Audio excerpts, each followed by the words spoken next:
Everybody, welcome back to the Neon Power Rankings Week 3. I'm here with Mac Hey, yo, what's good, all y'all? and June. Hello. And y'all hate hearing me speak. You hear it enough, so I'll leave it to Mac and June. Mac, take it away.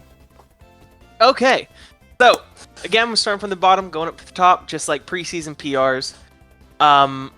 And without further ado, at the very bottom for 14th is the Richmond Ragingbolts.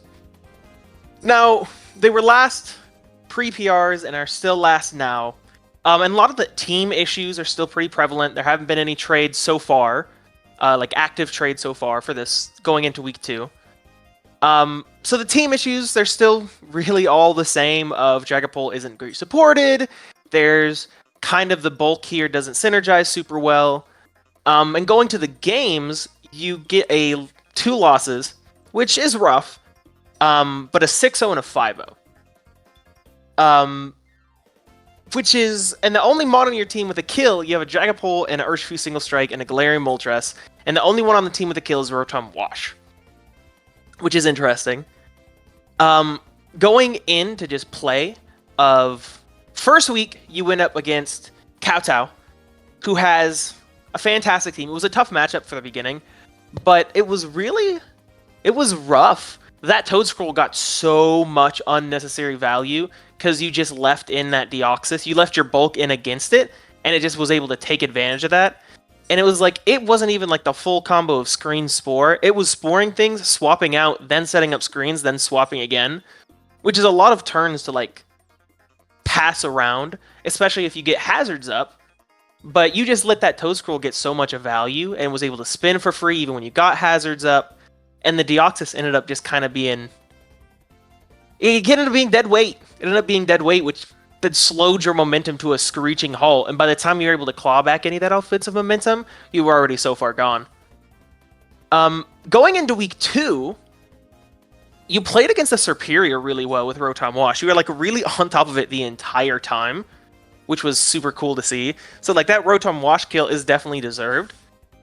And Galarian Moltres, it was pretty cool to see. It was cool to see it's a pretty standard just agility, weakness policy. But you chose to lead with it against the Clefable that very well, I don't remember if it was unaware or not, but even like if it's not unaware and it's just bulky, like it has, A, it can hit you super effective, so it will proc your weakness policy. B, it has phasing moves. Like it has some form of screens or T-Wave like we saw in the match, or some way to live enough and cripple you so you can't do what you want to do. So I get the greed there of wanting to like, oh, this I know I'll live, it's going to proc me. But I feel like saving that for like a mid-game when Clefable's already at half health from your other mons would probably be better. Not probably, would have been better. And it's just kind of the same situation of they swapped around a lot and got a lot of value, which this team with the regen and swapping and all that, it's already really hard to handle. But you didn't bring enough like things to stop that, and their swaps were just free for the most part. And then you ended up with the same thing of you're on the back end, you finally get some offensive like momentum up, but at that point you're so far on the back end that you're not able to claw away a victory from it. Which is my thoughts. So, Well, as always, I agree. I have a lot to say. I think if you want to fix, though, I'm just going to reiterate what we said during the preseason PRs, which is change up these Terra Caps. Because I feel like this could be a very scary team. And like I think in the situation with the Galarian Moltres off lead, you probably could have done a lot more if you were just able to take the Moonblast, proc weakness policy, and then switch. Or not switch, but switch typings.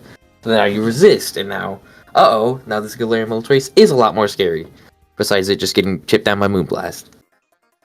But yeah, this is just a team where I feel like it does nothing a lot of the time, and some changes are to be made if he wants a shot at making playoffs.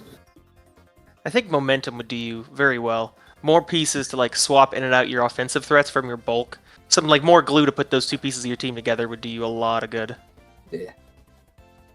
With that, moving up to 14, up to 13, we have, I believe it's Caborca Gengars. So Caborca Gengars, again, we had this team relatively low preseason, and again, it's about in the same area. And again, it's mostly because the team synergy pieces. Again, no swaps were made between going into week 1 or going into week 2. And it has just those same team issues that we talked about before. So I won't beat that dead horse any more than it did. Arcanine as a Terra Captain when you have better options is a little strange. The type combos that you have are also a little strange. And Hawlucha as a Terra Captain with the way you're setting up terrain, I don't believe you even use Hawlucha in either of your matches for like a Terra sweeper. I don't think you did. Which is interesting because that looks to be what the team's end goal is, but you're not bringing it with that end goal in mind. Going into the weeks, week 1 was rough. That Archrilodon just kind of ran the fade. That I think comes down, that's an issue of, I think you had the pieces there. The Bloodmoon obviously was able to do a lot of damage to it when, like, towards the end of the match. I don't know if you were fishing for just discharge pairs, but just letting it get those turns to set up in the rain and giving it those defensive boosts, it's already not a fast Mon. So I feel like as soon as it comes in, you make the swap out to something that can pressure it. Even if it's not going to 1v1 it, at least make some ground there so you don't get that 6-0. That was rough. And going into week 2 was not great either. You went against a pretty scary offensive team who Terra Teal Pawn is just a menace. When we saw how this team performed earlier, where they're really good about playing around that Terra Teal, and there were more of the same issues. Well, not the same issues per se, but like again, you didn't bring Hawlucha or your terrain, which I feel like is a pretty big part of your team. And at that point, if you're not playing towards your team's win cons, then you need to change what your win con is, and then move your pieces to support that. So like, you end up losing a lot of your walls early, because you need to use them for this one Mon. Okay, well now that's gone, I don't have the use for that anymore, and it's just a SAT game, but you don't have the offensive capabilities to win your SAT games, especially against some of the teams in this division. Yeah. Again, I don't have much to add, and I think Mac just hit all the points on the head.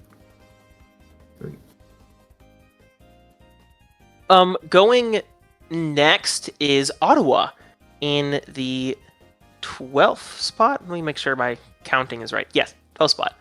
So, first off, Ottawa, let me go over. I don't believe they made any changes going into week 1 or 2, but was this the team that made the changes going into week 3? Let me check. There was one team that made significant changes going into week 3, and I want to make sure I bring it up.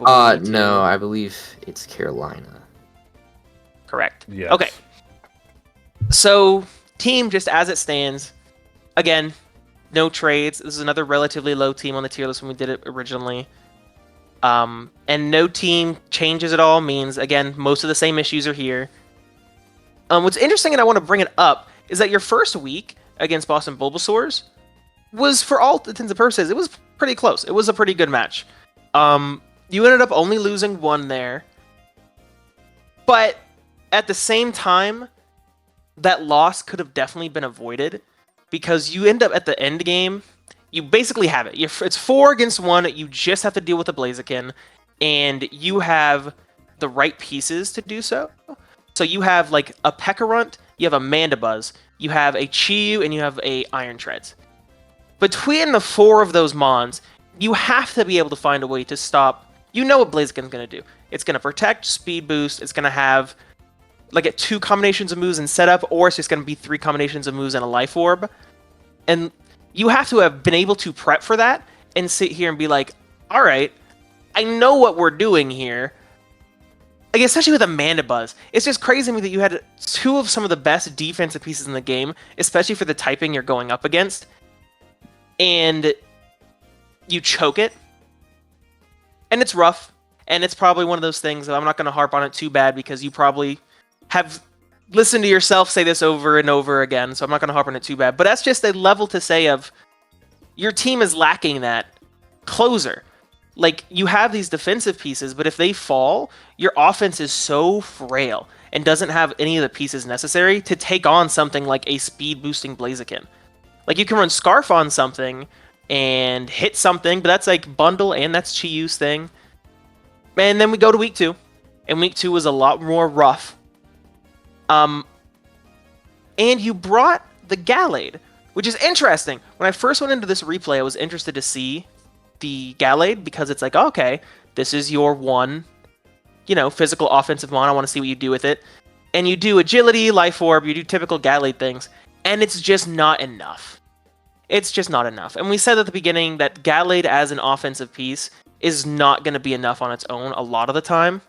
And it just shows that in this match. It had a bit of wiggle room after it got knocked off with the Life Orb, but it wasn't able to make any of those closes on anything in this match to help your other offensive pieces.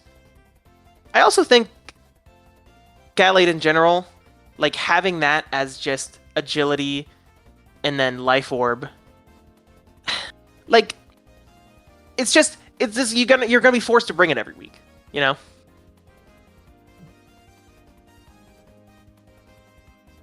Well, what I wanted to say was here. I was just going back, quickly skimming through some replays just to remember this team and stuff. And I think the main thing I'm noticing here is, at least for me, the matches feel like the teams weren't necessarily made the best. They felt a little bog standard, in my opinion. Like, you kind of opened I agree. Showdown, like the damage calculator, and like, okay, what does people on the ladder run? And then put it into this. So I don't think necessarily this is a super awful team, but I think with a team like this, you need to just prep better and know the team you're facing a little bit better, and definitely just running some sets off the damage calculator, not the best idea. Again, I could be wrong, I'll admit that, but yeah, I think that's a thing holding this team back, is I just don't think the prep has been the best, and they have not been able to handle the situations they've been put in correctly. Yeah, I definitely agree. Moving on, next we're going to Carolina Cetitans. This is, again, we have some trades here. I believe these trades are going into week 3, so I want to bring those up. You're dropping the Glastrier and Meganium and adding Gastrodon and making Iron Jugulus a Terra Captain, which I think is so much better on this team. I think Gastrodon just is that kind of bulk you want. It's a better backbone, because like a Gastrodon with an Amoonguss and a Screamtail are such just an insane like amount of bulk to break through, especially like Screamtail throwing off wishes for the other two, or like now you have Gastrodon can come in and set up both your Stealth Rocks and your Spikes, which now Garchomp isn't forced into that role. Like you have other options now. I like it a lot. And Iron Jugulus as a Terra Captain is a scary Pokemon. Being able to Terra into, like, if you want to do flying and then you don't have to hit hurricanes, right? You're not just miss-maxing. So I want to bring those up. I really like those trades. And some of these matches were super interesting. The first match, you're going against one of the scariest teams in the division, and you end up turn 1 trading. Again, your Garchomp, because you need hazards, it's now forced into a lead hazard role. And it just becomes food for the Rillaboom. But getting a trade there, obviously not bad. And as the game continues, there's like a slow burn almost of you having Glastrier on the field and you're trying to put it in a position to do something with it. Like you have a Swords Dance up and you're trying to force offensive pressure into this team. But it's just not getting there. It's not getting to that end goal. And it's surprising because like he has a Landorus, he has a Rillaboom, he has a Latios, but the not having the speed to like outspeed a Tinkaton Encore or not having support pieces in Trick Room to do stuff like that really hurt it. And so like it makes sense now that it's gone. And towards the end game of that match, I feel like if you would have to the Sneasler just go ahead and let Glastrier go because it's a poison type and just let that go, and you have a clean swap into like Necrozma, and you still have Screamtail around because that's your Latios answer, so it can't clean up there. Your chances would have been a lot better. Going into the second week is so interesting because it's the Corviknight Necrozma exchange after you D-danced and Terra'd. So I actually had to ask June. I was so confused. I think the damage went from like 44% to 33% after a second DD. And I was so confused on why it happened. And June had to explain to me that Terra works based on, obviously, whichever of your attack or special attack is higher. But when you boost your attack 2 times, well, now it's higher than your special attack. So now instead of your Terra Blast being special, it's going to proc for physical damage, which explains why against the bulk up Fizdef Corviknight, your special Terra Blast was doing 43, but now your physical, even with an extra boost, is only doing 23. And I think that's such a weird interaction that I would have never thought of. So it's like, I'm not going to give you any sass for that, because that's just super interesting to watch play out. But the biggest problem was the building. I feel like the building here was rough, because on team, like just looking at team preview, you lost to Thundurus hard, especially Terra Thundurus hard. Like, your only potential answer on team preview was maybe if it's a Vikavolt, that's like the only thing it's doing is checking Thundy, which the way Vikavolt is on your team, it can't be doing just that one thing. Which again is why I'm so glad you made some trades. I feel like Meganium you were never going to bring, and so I feel like trading away Glastrier and Meganium to get a better Terra Captain and a Mon like Gastrodon that you'll actually bring to a lot of matches and it'll do a lot of work is going to be super good for you going in the next few weeks. I wouldn't hammer in the trades because I do agree. I think the trades are really good for this team, especially for trying to like focus in on what your win cons are. Because Jugulis now opens up, it gets that extra coverage that it just needs to break through certain mons with the Terra. So now that's breaking through stuff that maybe Terapagos can't. Especially any like ghost types that might want to be the Terapagos answer. Fucking, you know, you can Terra Dark it if you want. Maybe if there's another typing it has that you can abuse somehow. Jugulis now works as a great breaker. And Gastrodon now works up, obviously for spikes, but also now it's freeing up the role of being the spiker from Garchomp, which, as Mac said, it was kind of forced to do as it's the only spiker on this version of the team. So now Garchomp is also freed up to be now that more win conny or even another breaker if he needs it. So I think the changes that Gage made will make this team better and will definitely be going up a few spots, in my opinion.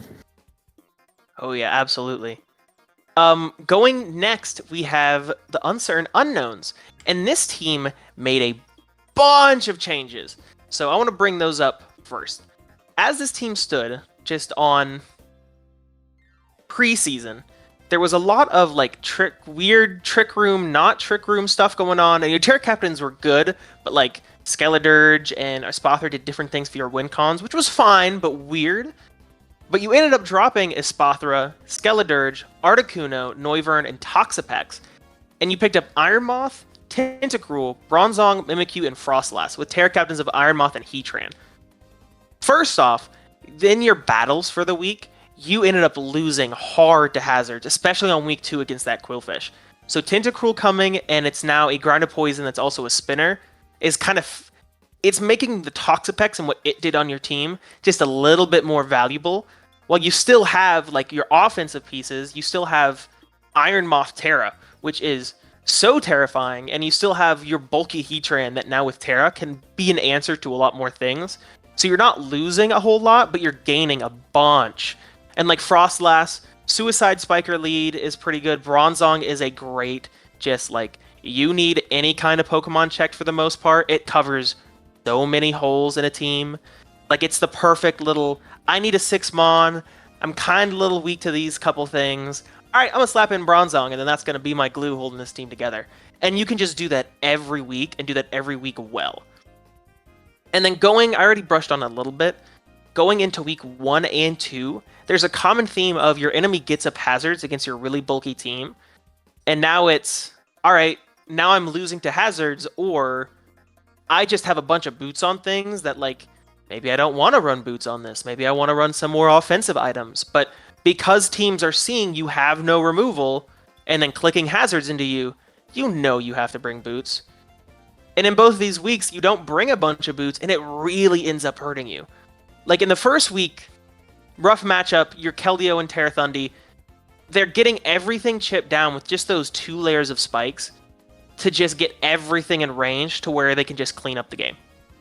And then week 2, that Quillfish got so much. I think it set up 3 layers of spikes and then also 2 layers of toxic spikes. Like, it set up everything. And even it tried to get a Destiny Bond on the way out, which was avoided. But now you have T-spikes up, so things are going to get toxic. And you have 3 layers of spikes, so things are taking like 24% on swap-in. And you have to face down an Enamorus, a Terra Annihilate, a Terra Salamence, offensive Water Spout Blastoise, and then a Meowscarada that's pivoted to clean up games. And it's just so... Even if you had the bulk on your team, which you did, you had Dirge, Heatran, you had Iron Hands, but just taking that spike damage over and over again did so much damage to your team. But again, now you have Tentacruel, so now you have options. Great points as always. I agree with. I definitely think the changes are for the better. I still think my one complaint with this team is it's just kind of not fast enough without having to use like booster speed or a choice scarf, because like he picked up the Moth, which is a great mon. I'm not trying to say that it's not, but it's still in that 1T10 speed tier that both Moon and Whimsicott also are in. And I think in this generation's metagame, you kind of need something above, or like 120 or above.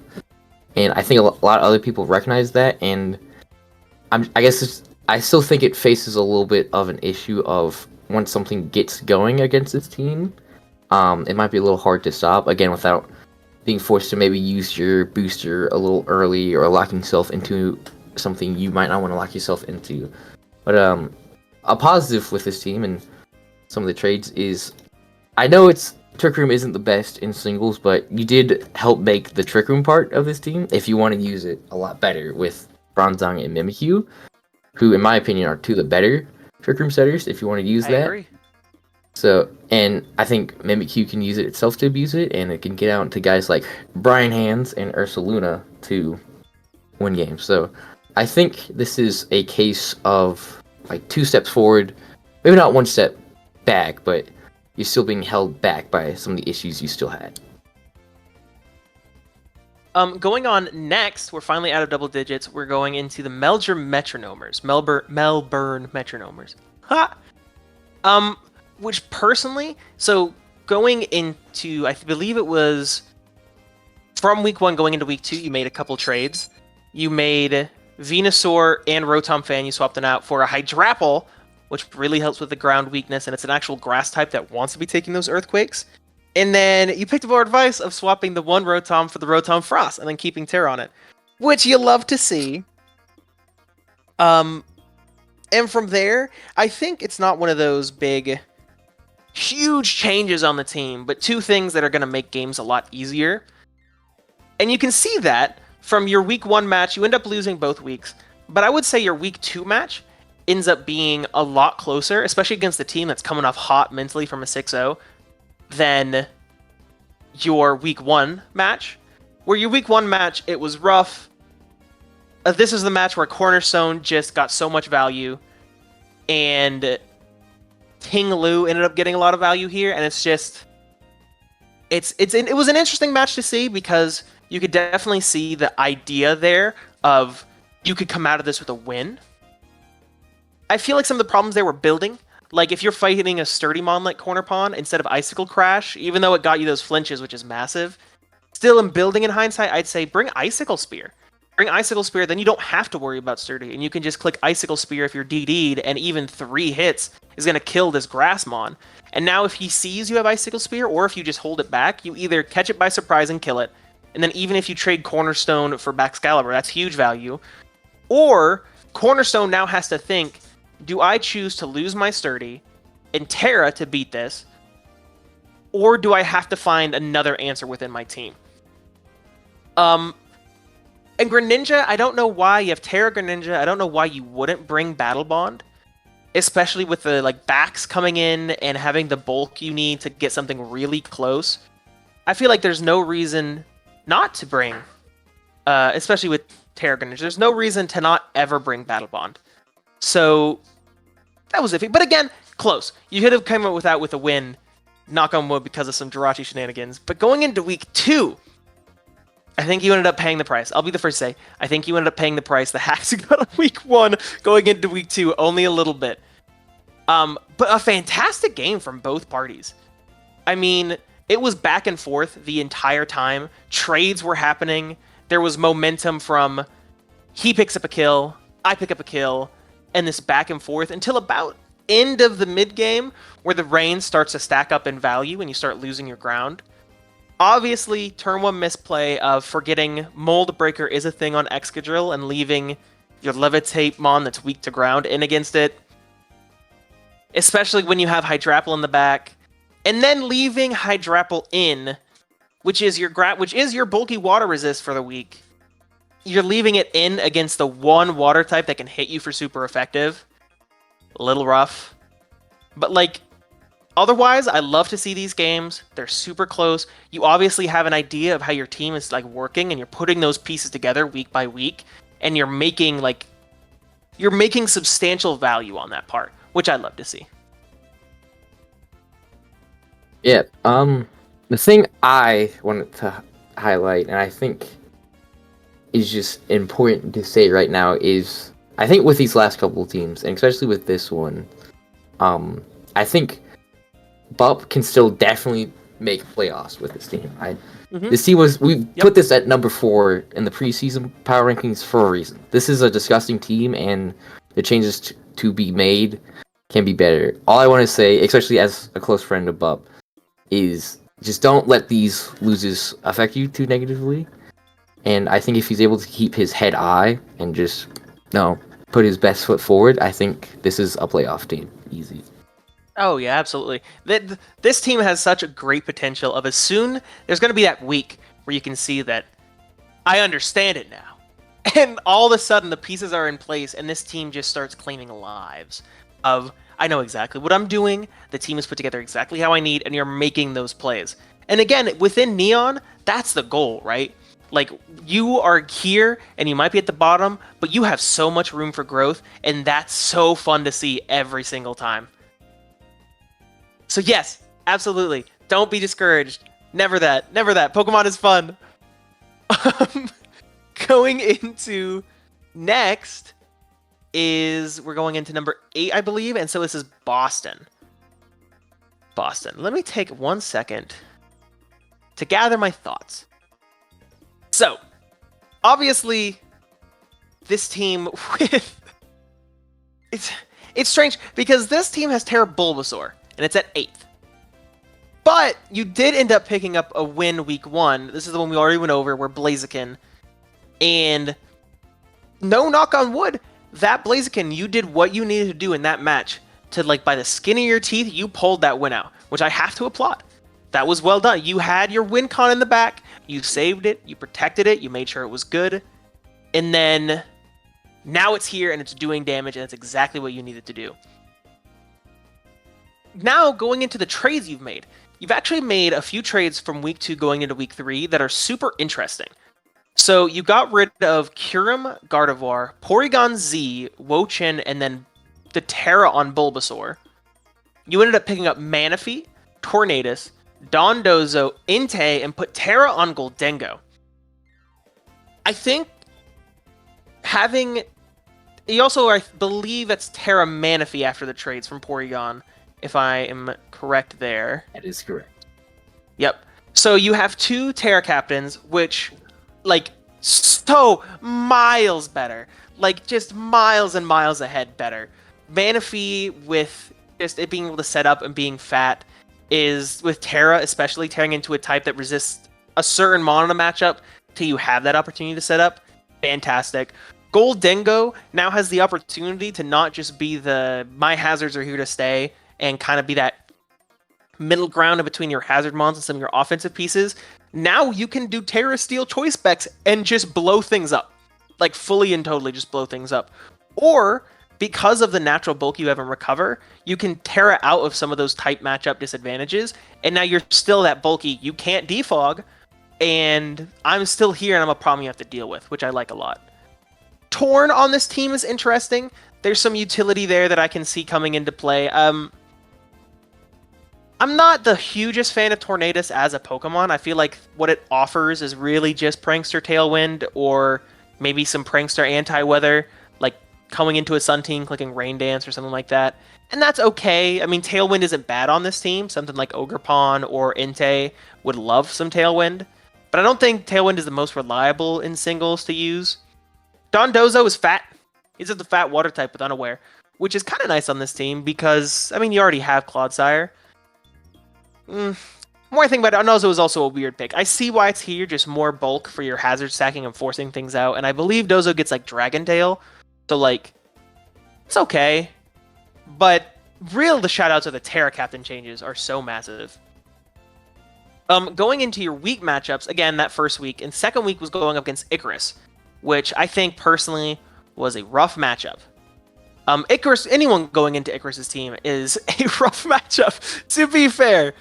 But really here, you have really nothing to take on the corner pawn on your previous team because your ground type was flying, you brought Bulbasaur, and you didn't bring like Clodsire to the matchup, which I thought was very strange. You had pieces that you ended up bringing, which I think are an issue for just building.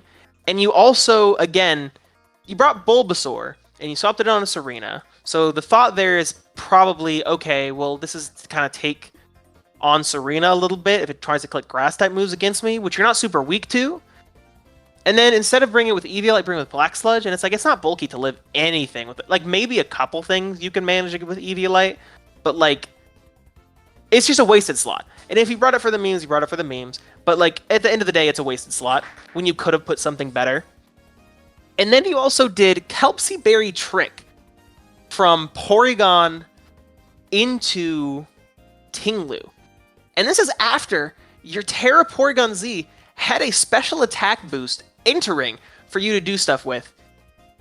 And, like, out of all the things to trade, a Kelpsy Berry, we had to look that up on what a Kelpsy Berry was. And it's just a berry that you can't eat. And it's like, if you wanted, like, Sticky Barb, you could have done that, and that would have been great. You could have done, like, Toxic Orb, and then you're putting pressure on this wall, and it's getting chipped every turn for just existing.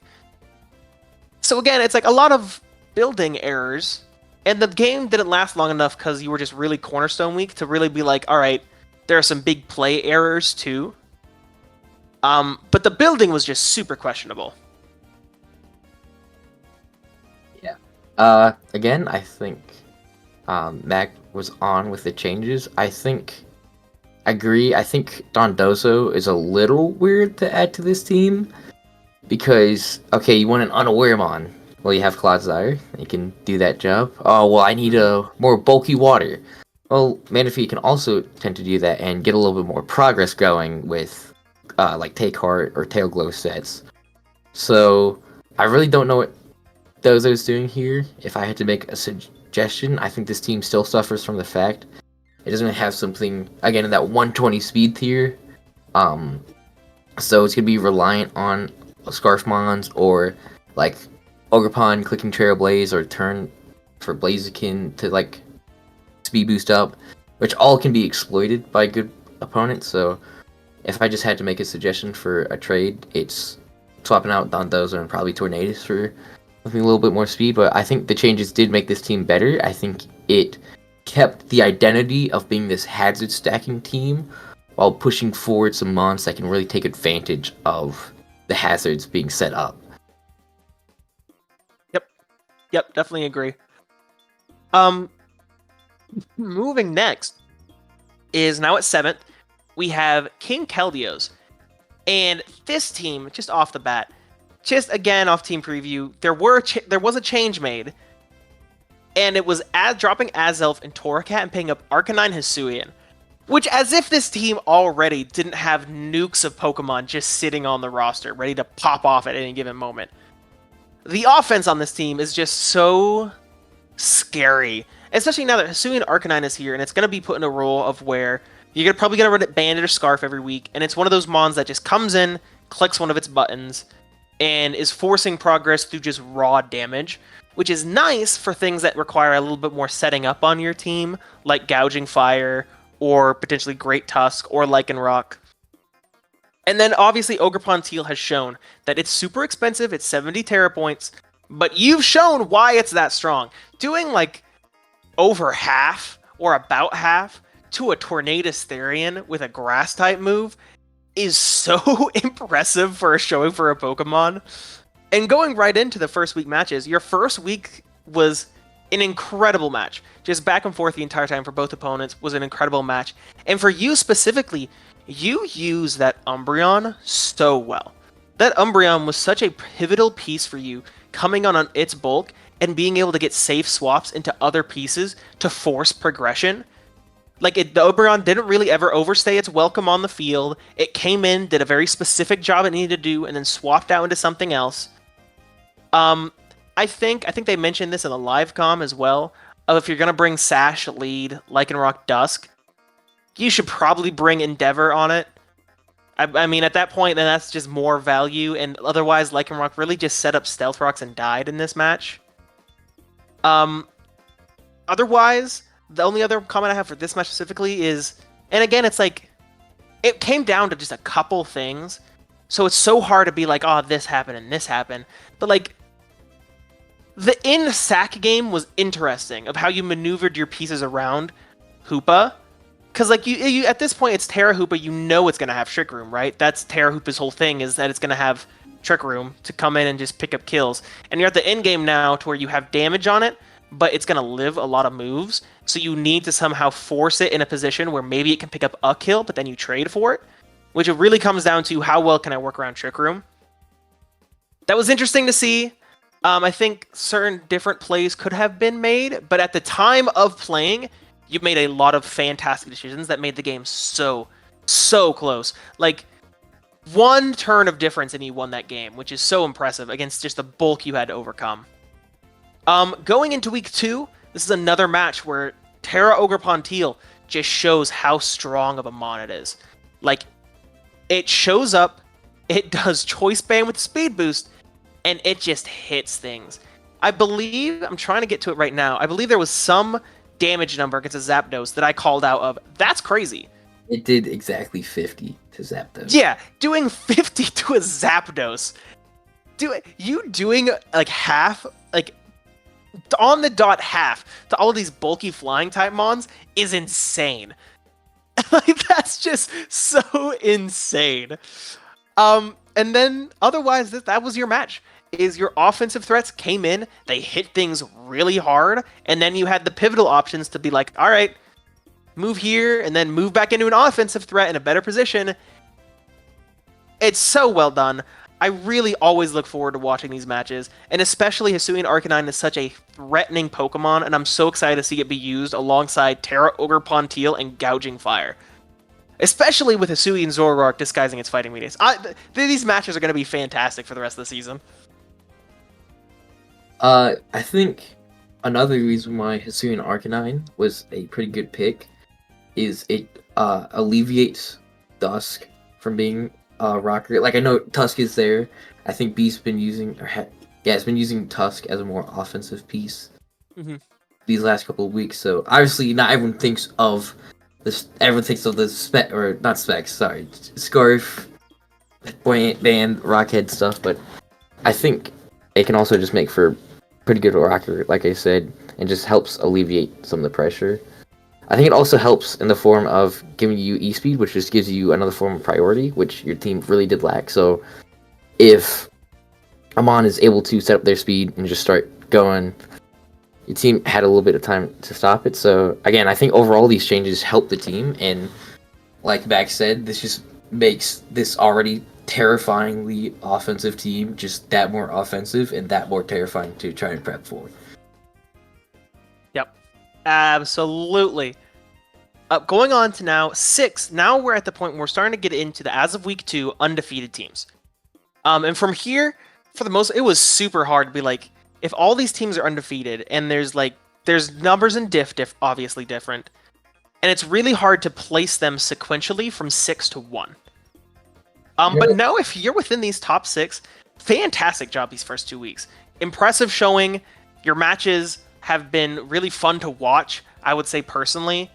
And I'm excited to see where it goes from here, because having so many undefeated teams when they eventually hit the matchup against each other, those are always fun games. Week 1, again, you were able to set up hazards with Samurott Hisuian, get them up and really just wear down this team. And great bring. Obviously, Samurott Hisuian, whenever you bring it, you're going to want to bring Ceaseless Edge, but here was such good on matchup. And then your bottom 3 for the matchup on Team Preview of Meloetta, Keldeo, and the Thundurus Therian were just so powerful. They came in, they did so much damage, especially with the spikes up. And then I have to address the elephant in the room for week 1 of Hyper Beam Sylveon. That was so hype. Because you were even at the point of, after I got the speed boost and Roost against Calm Minding, and that first quick attack didn't kill, like, I was at the part personally where I'm like, oh no, you end up losing this to this Terra Espathra, and then you just whip out Hyper Beam and blow it back, which is honestly a great bring. June was telling me from personal experience that I guess it was there specifically for a type of AV Roaring Moon that was doing well in mocks, and that was your way to just overcome it just straight up. And I love that you're thinking that far ahead of, this is a niche kind of bring, but it is really good against me. So let's just bring some form of dealing with it, because on the off chance it does come, I need something for it. I love that kind of foresight. And going into week 2, Thundurus pops off and shows why it's such a powerful Terra Captain. Because, like I said earlier, on Team Preview, it just looks so good. And getting that thing into a position where it can Terra, it's immune to the webs your opponent sets up, so you're not worrying about that. You're using Cinderace really well. Like, normally against this, against your team with your Samurott, Cinderace is kind of anti-synergy with Court Change, but having the withdrawal of being, no, they're gonna bring webs. I know they're gonna bring webs, so I'm bringing Court Change. Is just, again, it's sticking to your guns, which is sometimes hard to do when you're building. And then just putting yourself in a position where Thundurus can come in and get clean kills, fantastic. But, that being said, the reason it's at the bottom of the 2-0 teams is because for all of your matches, they end up being fairly close matches. Like, you're getting these wins, and you're not fighting like complete tooth and nail for them, but these are close games to where your team a lot of the time is just, I wouldn't say it's your bulk, it's the type of bulk you have. The type of bulk you have is kind of sitting there, and it has to take all this damage, and Corviknight is just in the position of week 2 where it has to absorb so much damage, and it has to be that wall, that it's kind of going to end up eventually in the match losing you ground. But you're doing well so far to play around the idea of Corviknight will go down eventually, but before that happens, I'm going to get maximum value out of it. And the same thing goes for week 2, when Sylveon was able to absorb how many hits and then come on clutch in the end. So you're using your more bulky pieces to maximum efficiency on this maybe not so bulky as you would like team, which is really fun. Yep, I think I want to reiterate the point Max said at the beginning, or I think it was in the last one. I forget exactly, but the 6 and above, they're not very far away in terms of like where we think they are in terms of power ranking. So like you see 6 to 5, and you think, oh, there must be a big gap there, but it's really not. And I think the strength of this team does not necessarily come from looking at these mons, like maybe individually, but these all feel like mons lyrics Scottish Stoutlands have used a million times, and just knows how each one of these mons work and how they all work well together. I think that's honestly the strongest part about this team, is just the experience he has and the comfortability he knows in all these mons. He knows how all of them work, how they fit with each other, and just could demolish teams with the knowledge gap he has. Yeah, it does. It does really show in how you're using these mons and how efficiently you're using these mons in their movesets. It really does show that skill level. I want to cut in here for a second. Just more about Mac. You mentioned the Sylveon set. If I told you that, June, did you mention the rest of the set to Mad Mac? Oh no, I didn't know the rest of the set. What's the rest of the set? Well, if I told you it had Quick Attack and Hyper Beam, you might call it far-fetched, but if I told you it also had Dig on that same set, would you believe me then? Wait, did it had Dig for Heatran? He had, I quote, he told me, if it came down to a 1v1 Sylveon Heatran, I had Dig, and I go, I don't think you're a Neon player. I go, that's way over prep. That's awesome. That's really cool. He had Dig. It was Dig, Hyper Beam, Quick Attack, Hyper Beam. Let me find the last move. I don't mind getting stuck on this for a second because this. Did this end up winning the set of the week? It did. Yes. Good. Deserved. That's crazy. But that's without even me knowing that it had Dig. I only knew I had Quick Attack, Hyper Beam, and I was like, if there's a Mon I can give it to that's Quick Attack and Hyper Beam, shit, I'll give it to that Mon. Because if you're doing Hyper Beam, that's already like kind of like crazy. Okay, this is very specific. You're clicking Hyper Beam and you're getting value out of the Hyper Beam. Yeah. if I don't find the next like minute or two, I'll just kind of I'll let you go to number 5 or whatever. They literally waited all this time. Yeah. That's crazy. to join the PBO, and he's making it everyone's problem. He got in the day of the draft, and he's showing off Dig Sylveon. This is my opportunity. It shall not be squandered. Quick Attack, Hyper Beam, and Dig. The last move might have been like something basic, but who knows? Maybe Hyper Voice, just in case you don't need a click. I would imagine. Yeah, might be something just really basic. Some like special that. fairy move. But even then, I can't find it right now. If I find it, I'll cut back in. But until then, I'll let y'all get to number 5. Yeah, number 5. I'll let y'all have the floor again. Number 5. Icirrus City is in number 5. Which, going from 1 to 5 is... I want to preface. Going from 1 to 5 from the preseason to week 2. And it's not because of anything you did, it's just that these teams were so close. And we had a couple surprise showings based on our original PRs to now, that at the end of the day, like, you're inches away from that number 1 spot still. I want to preface with that. Next, Orgerpon Cornerstone is a beast. We all saw it coming. It being able to Terra, the week 1 of you playing with that sturdy exactly how you needed to get out of a relatively bad situation of my backs check has gotten flinched out. Now I'm going to have to use what I assume is my Greninja check to deal with the backs. And working around that and being like, all right, I have to do this, let me do this, and playing around. I'm not going to Terra immediately. I'm going to do what I need to do with my sturdy before I even think about getting any extra value out of it. And then as soon as you get that value, you're like, all right, now I'm going in. Heads up play, love to see it. And just shows the absolute power of you being able to do Cornerstone, get some damage, and then go into Iron Valiant and clean up the game with Iron Valiant and Raging Bolt. Like, just some strong power and really good, like, attentive play. And going into week 2, this is an interesting matchup. There's not a whole lot to talk about apart from, again, Orgerpon Cornerstone is just a crazy Pokemon. But just good positioning to get it into where you need it to be and get in a position where it can click its move over and over and over again.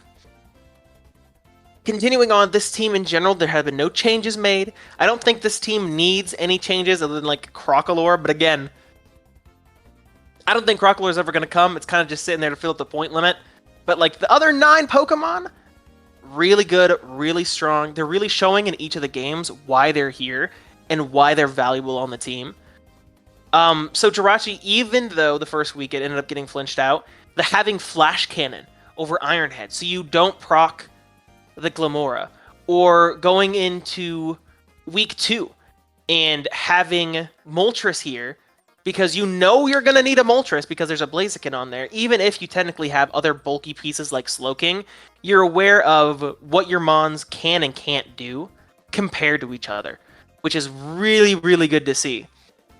I really hope, personally, I get to see some Gengar love. Gengar is so fun. And I'm so excited to see what you specifically do with him comparative to what you've seen you do already with your Pokemon and how well you use them. And because of the 0.5, again, super close, ends up coming down to a lot of bits of differential. And it's like, there's only 1 point of differential. And it's like that 1 point of differential and a couple other how your games went of not how close they were per se, but more so on the strength of the schedule. So your week 2 match, as much as it's, hey, cornerstone to cornerstone things, there wasn't any really resistance there to see the potential of your team in that matchup. You just came in with cornerstone after a couple turns and just clicked your move over and over again. Whereas week 1 is a more comprehensive, all right, this is a showing as a draft player, if that makes sense. I think Aiden has just been playing very well. I think if there's anyone in Neon who just has like the fundamentals of Pokemon down, it's Aiden. And I think both showings have been really good. I have no suggestions. I think this, again, really good team. The only reason why this is number 5 is because there's so many teams so close to it, and we were like, well, it's technically 1 diff off, so whatever. Yeah, I will say I'm very curious going into week 3 as you face Chicago. As if you remember our preseason power rankings, they were 1 and 2. So I think when we come back after week 4, we will start to see some of the teams that will have a good shot of making playoffs and some that don't really. So I'm very curious how Aiden's team shakes out into the future. Sorry. Because I definitely think he can easily reclaim that number 1 spot, just off this team and off fundamentals alone. Yeah, absolutely. Moving on, we have Chicago Chimchars next at number 4.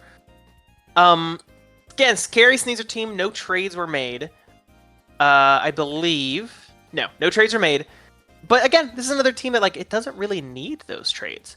Like, it has the pieces it needs to be really strong. Everything is here, everything is available, and it just comes down to how well you're able to use these mons in this season.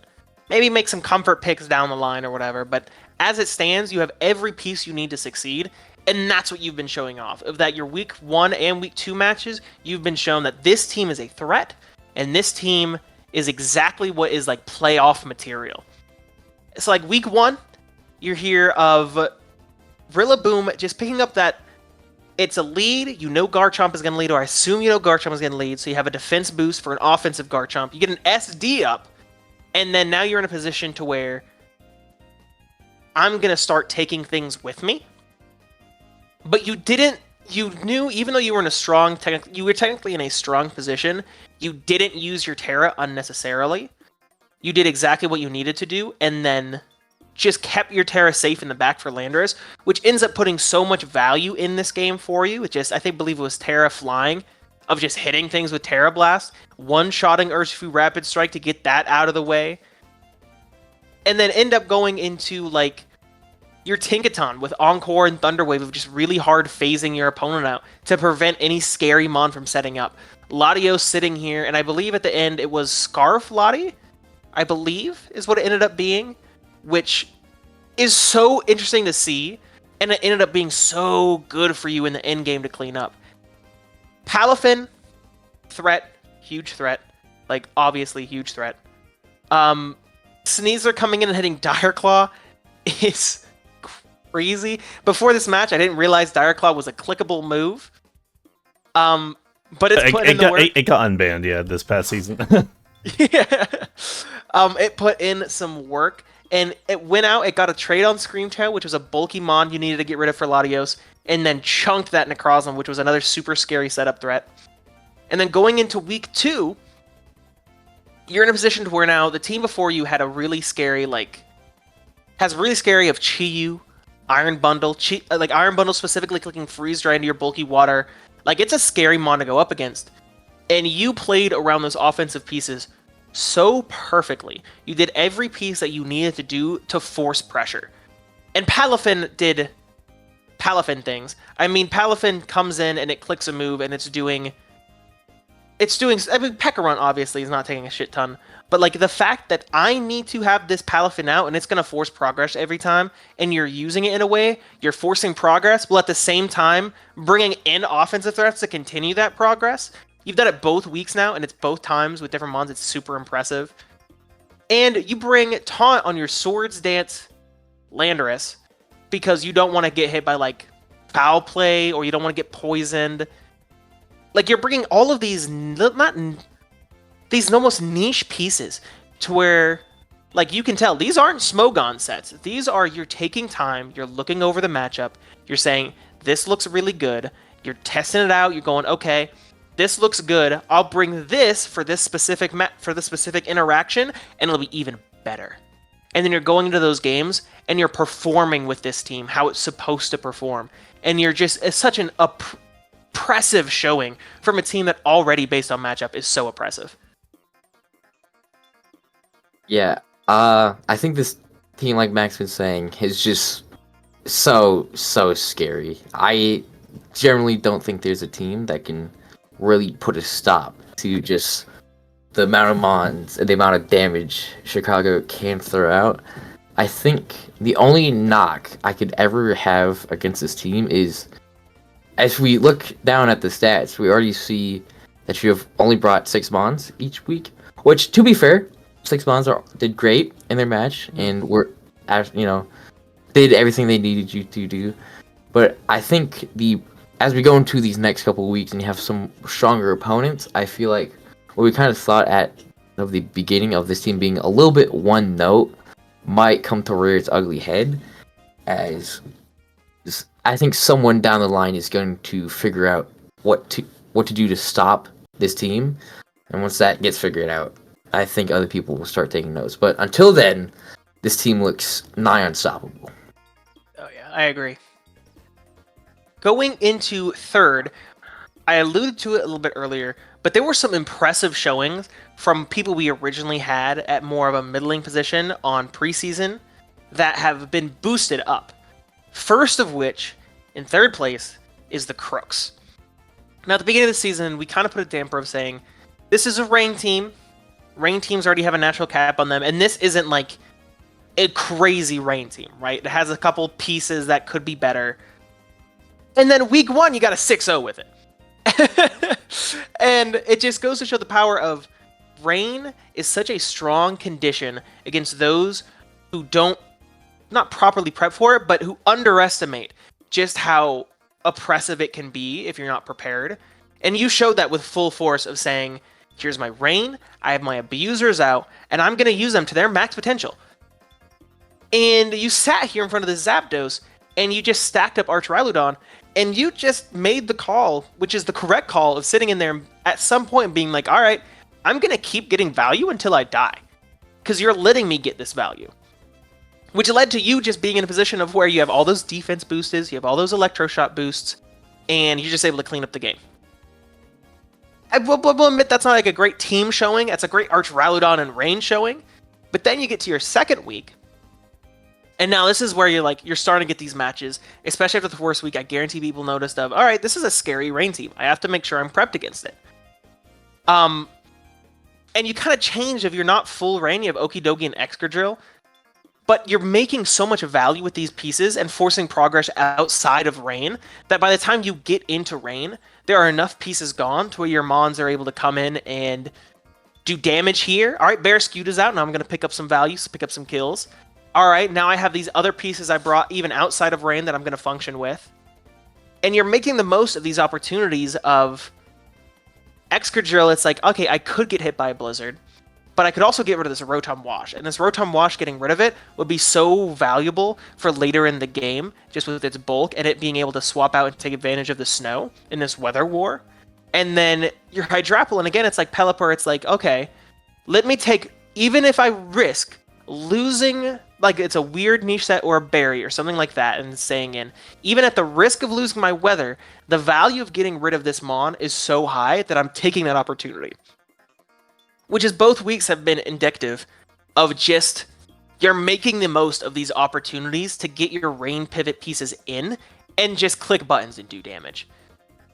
And I want to be first to apologize for, this rain team is strong. Like, after seeing it play, it looked a little weird on paper, because, like, Darkrai and Okidogi and Excadrill, a little weird on paper. Oh no, you made trades! That's why the Excadrill and Okidogi look weird. Ha! Going into week 2, you actually did make trades of Sandy Shocks, Gyarados, and Galarian Slowbro to pick up Brambleghast, Excadrill, and Okidogi. You brought both Okidogi and Excadrill in week 2, and they provided value for you. So, like, this team is like so functional inside of this rain, and you get out of rain, and like you still have to deal with a Terra Okidogi and potentially underscreens with Klefki. You still have Darkrai to deal with. You still have an Excadrill that's going to be able to consistently spin away hazards or set hazards up. It's super strong. The trades are great. Like, honestly, if this team was the week 1 team from the beginning, we probably would have put it higher, because the changes have been so good for it. And I love Brambleghast. He's a good guy. I like him. I don't know how much value he's going to end up bringing to the team, because you already have a spinner with Excadrill, you already have a grass with Orgerpon, but I guess you didn't have a spin blocker at that point, so, you know, picking up value where you can. Yeah. I think the changes he made, I feel like Big will definitely listen to our ranking of him, because I remember the one big thing we had was this team has no electric switch-ins, and now it has 2, which, depending on the electric Mon, maybe Bramble isn't the best one, and it's probably not taking, infinite Thunderbolts, but I think Exca was the big get for this team. I think, in a weird way, it does help round this team out by just giving that... It's so strange, Exca in a rain team, but, like, it feels good. Yeah, it gives potential, like, counter. Like, I don't think there's a Saiyan team here, but maybe someone brings Saiyan Storm, and you're expecting that, and you can counter it with your own rain. Obviously, we've already seen... There was that one Garganackle who brought Sandstorm. Rude. You don't know. We already see Mold Breaker put in work, and yeah, I think on behalf of both of us, I know he's already said sorry, but this is definitely the team that we are the most shocked to see be in this position, and Big Will seems to is going to try to continue proving us and everyone else wrong about his team. Yep. But now that I think about it, I have one major complaint during week 2. Brambleghast is so perfect against Rotom Frost. It's immune to Blizzard. It takes those Thunderbolts. Oh, it would have been so good to see. But that's only because I really like Brambleghast. So bias aside. In the PBO, a lot of people hate Brambleghast, so you were the minority I love here. Brambleghast. You were the minority here. Well, in this call right here, right now, that is our Bramble Goat. That's Bramble Goat. Yep, I agree. Next, second place, we have a team that I'm very happy to see up at this point. And that was honestly a little decisive. But man, if you didn't have a showing within your first 2 weeks of this team is here to party, Timekeepers are just, the movement is insane. So, first off, the team hasn't had any changes. Going from week 1 and going week 1 into week 2, no changes. But you've shown how hard it is to deal with the bulk on this team. Within week 1 is probably the leading reason, Regen specifically, is why that match went the way it did. Of you having the bulk last just long enough to get your Hoopa into a position where it can just clean up the game. And then Hoopa goes to show you why it's a Hoopa Unbound in Trick Room and just picks up. If you're in Trick Room and you're against it, something's dead. And it's not Hoopa. And you being able to have enough bulk to play a 51 turn game against a banded Terra Orgerpon Teal, a great Tusk that had a booster energy, and like a Umbreon and a Primarina is so impressive. It's so impressive. And it's even more impressive that Hoopa ended up at 100% HP by the end of that game. the bulk is so insane, and it doesn't stop. And you go into week 2, and you bring, if your bulk already wasn't enough, you end up bringing bulky Superior, which I will say didn't work out the greatest, but it forced swaps. It forced swaps, and it forced things to come in and deal with it specifically, because the threat of your bulky Superior, but the threat of it being offensive Superior, is so nice, and you used it really well. And then you come in, and again, Hoopa just shows why it is such an impressive Pokemon with Terra.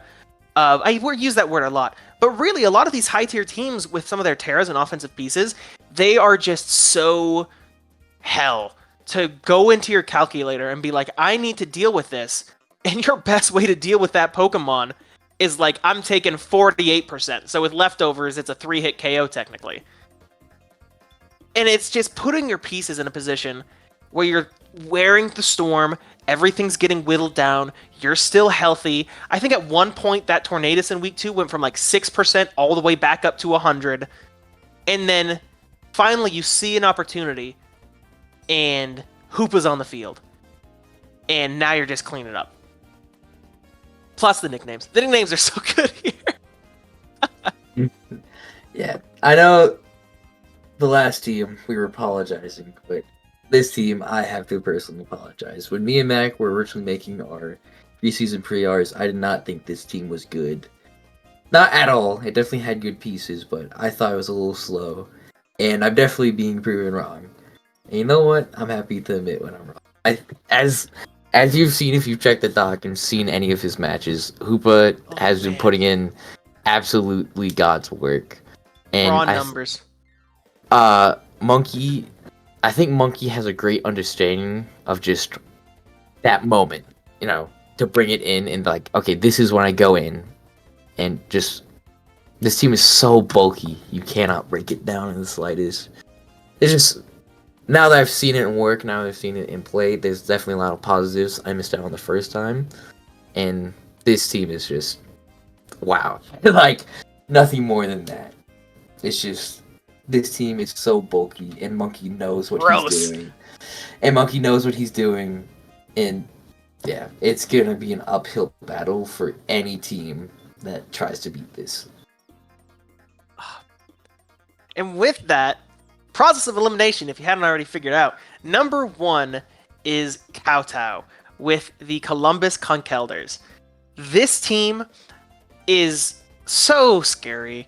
It's such a scary team, and it's so, the Terras are really good, the pieces to support it are really good, and your weeks 1 and 2 just show why this team does what it does so well. Your first week, Toedscruel, as a lot of people will sleep on Toedscruel, but your Toedscruel is used so well to put things to sleep, and then use those minimal sleep turns to get value for the rest of your team. Like, it's not even running like Spore plus screens. It's not doing both those jobs. You're setting Spore, taking a turn to swap out, then setting up screens, and then taking a turn to parting shot out, and that's still providing so much value for you. Part of that is the Toedscruel itself being positioned well, and part of that is the Deoxys sitting on the field for however long it did. But still, you saw that opportunity, and you made the very most out of it. Plus, it's fun to see something like Toedscruel getting used the way it was and getting used well. But like, biggest in that match was Annihilate went so crazy, to the point where at the end of the match, to get the damage you needed, you didn't even need to bulk up. You came in on turns where they're going to click things like Knockoff, or they're going to click like Ice Shard. I think Donphan was in a position to click a couple times. And you made the heads up play to be like, on this smaller hit, I know I'm swallowing that. I'm going to go into Annihilate, and now my base power move is 100, 150, 200. And to the point where you're just clicking that and cleaning up the game. You're just clicking your Ghost Stab, and things are falling over to Ape. I want to double check, did you end up tearing that Ape this match, or did it just carry without having to Terra? I believe he carried it like right at the end, but I could be wrong. Let me see. No, instead of Terra, you went into Grimmsnarl to clean up the game against the 2 Dragapults. That's right. Which is crazy. And Namorous and Salamence, they didn't hit the field. Which is, and Namorous and Salamence, and having those offensive pieces and not even needing to use them to hard carry a game.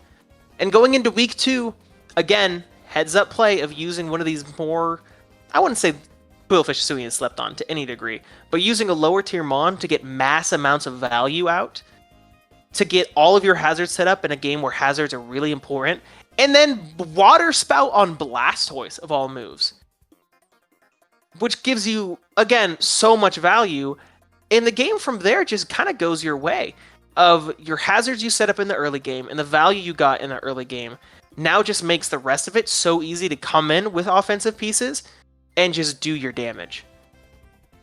And like from there, and then it's like these matches, you're not even seeing the full, I don't think we've even seen the full potential of this team yet. I think they are just scratching the surface of what this team can do, and that's terrifying. Yeah. The reason why Keldeos is here, number one, is just he's been prepping so well and playing these games even better, and I think that's just the strength of him. He understands all the mons he needs in a matchup, what their role is, what they're doing here, and how to navigate each situation he's been in. I was quickly looking back through his week 2 match, and his opponent started overplaying in the very soon turns. Keldeos just stood his ground. He knew, hey, Quillfish's job is to get up these hazards. That's what I'm just gonna do. And he was able to get 3 spikes, two toxic spikes, all because he just knew its job, and it really helped him out in the end. So, like I said at the beginning, Keldeos just knows what he's doing, and that's just so strong in Pokemon. Just knowing how to navigate these situations and these matchups so well as Keldeos done. And again, going to the first match, basically Sizzler didn't even show up either. So most of these mons we really haven't even seen. So Keldeos, his full strength is still hidden. All I know is that he hates being put number 1 because of the pressure. Listen, I will also say, I totally forgot to bring this up and I meant to. Watching you play with Toedscroll, I picked up Toedscroll because I was like, that mod looks really fun. So, please use these mons, these lesser mons, to just do the things you've been doing. It's so much fun to watch, A. And B, it's so powerful using these low tier mons to push your results for your high tier mons. So good. So strong. Yeah, I just realized I forgot to bring it up. But I think another strength of this team is it's just 10 mons that can be brought to any game. I feel like any combo of mons, like I said, could come to any game, and that's a good team right there. There's no troll picks as with some of these other teams. Yep. And before we sign off, and I pass the reins back to Soaring, I do want to mention, this is week 3 right now. You have so much time, even on these lower tier teams, you have so much time to make up all of your lost ground that if you push and you try and you really make the most of the weeks you have left, we're still at a point where any team can end up making playoffs. It might be rough. Some of these lower tier teams, it might be a little bit more rough to get there, but you absolutely still have time to do it. So I super encourage all of you, don't give up. You got this. Pokemon. Am I right? Pokemon. Hey, we could come here week 8 and Keldeos fucking got 6 every other week. Oh, that's evil, Juju. Cats, how you know who to blame now? When in doubt, blame June. I want to comment on something in Neon.